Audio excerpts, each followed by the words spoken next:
Welcome back to the Southern Quality Ford Friday Night Blitz. Coach Tim, let's talk about a little high school football action that happened earlier tonight. And let's start out with one of our best 4A teams in the area. The Northwood Falcons looked impressive in week one and looked the part once again tonight against Richwood. This is a bit of a revenge game after Richwood came to town last year and beat them by 1 point over at Stadium. That was their loss last year before they get into the deep run into the playoffs and play against Carr. Now, I was down in New Orleans for that game against Carr, and yes, Carr was the better team, and yes, Carr, won a state championship, but Northwood wasn't at all scared of them, and they just kept driving the ball down. They just couldn't punch it into the end zone. This year, those kids are a year older, and Luke Bogan's a year older, and I think they're going to be really good. They're going to make a long run. Absolutely. Coach Gatlin, he's got those kids believing, and Luke Bogan, probably one of the better quarterbacks in Shreveport-Bossier right now. I mean, this kid's special. He can do it. He can do the deal.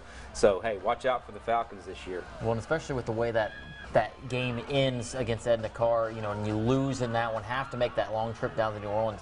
This team is motivated going into the year to get over that hump and hopefully make the trip to New Orleans that's in the dome. Yeah, DeTravian Brown, Trayon Jones, some weapons on the outside. Coach Gatlin raved about the defense when we talked to him before the season, and that's what it's going to come down. They're going to be able to score points on teams. It's going to come down to, can they slow some of these better teams down? Now, what I was most impressed by in week one last week, they have the running element as well. Not only could Luke Bogan beat you through the air with all of these receivers, they could beat you on the ground too. Where are we going next? Let's head over to the Airline Vikings. Coach, you were out there for a good chunk of this game. It's a district opponent.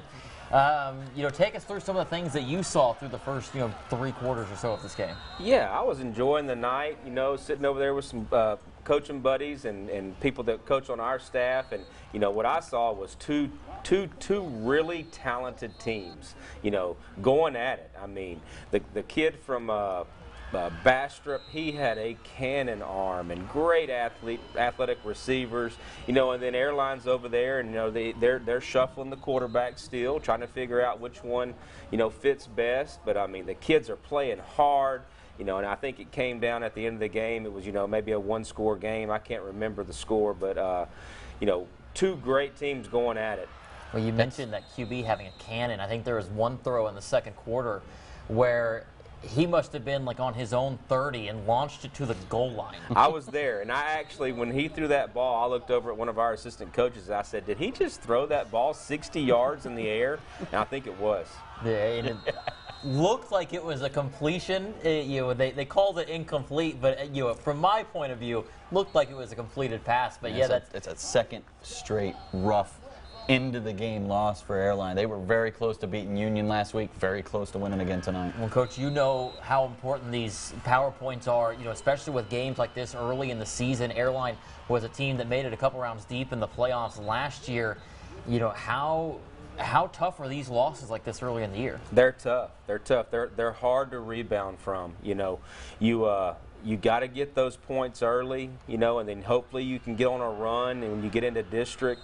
But with the way 5A is, there's so many good football teams, and if you don't set yourself up early, it's a struggle late. Let's talk a little Evangel. You got an update on that game? I do have an update on that one. Right now in the fourth quarter, North Little Rock leading 28-14. This one, getting a late start because that West Monroe game took forever. Goes into overtime, pushing everything back. So this one, starting almost reminiscent of the state championship game a couple years ago, where they were supposed to start at 8:30, ended up not starting until about 10:15. Same sort of deal Played here. In the middle of the night that night. Coach, that's got to be tough when you're thinking you're going to start at one time and then you just have to wait and wait and wait to get on the field, isn't it? Yeah, I've been there. I've been there with teams, and it's hard. You try to have a routine as possible.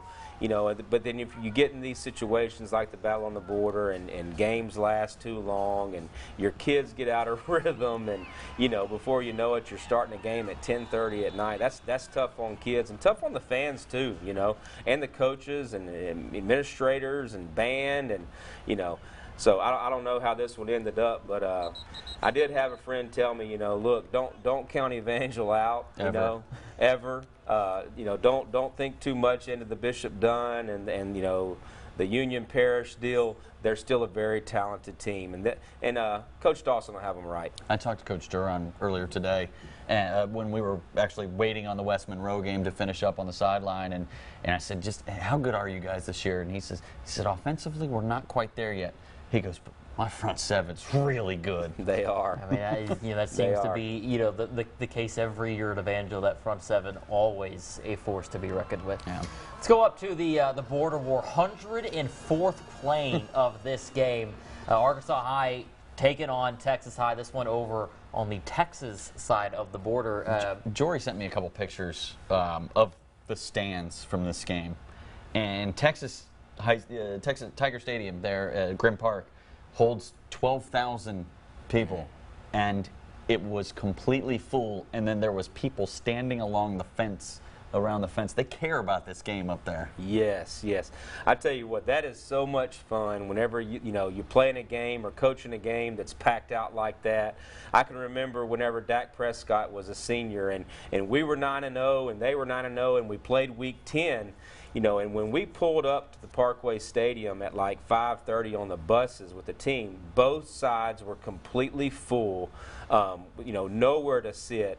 And for kids to get to experience that, man, at the end of the day, this is all about the kids.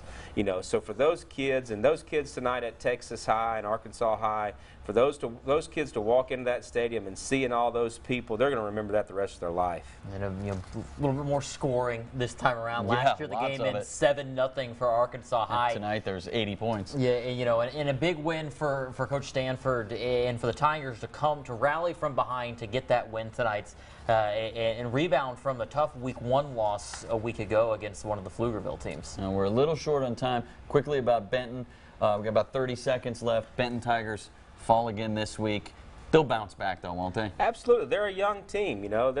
All those kids graduated last year. Coach Moore's going to get those kids right. I've seen them play. They're very talented. They're going to figure it out. 26-7, the final score. Ash taking that one tonight. All right. Well, that's all the time we've got in the Southern Quality Ford Friday Night Blitz. Coach May, thank you.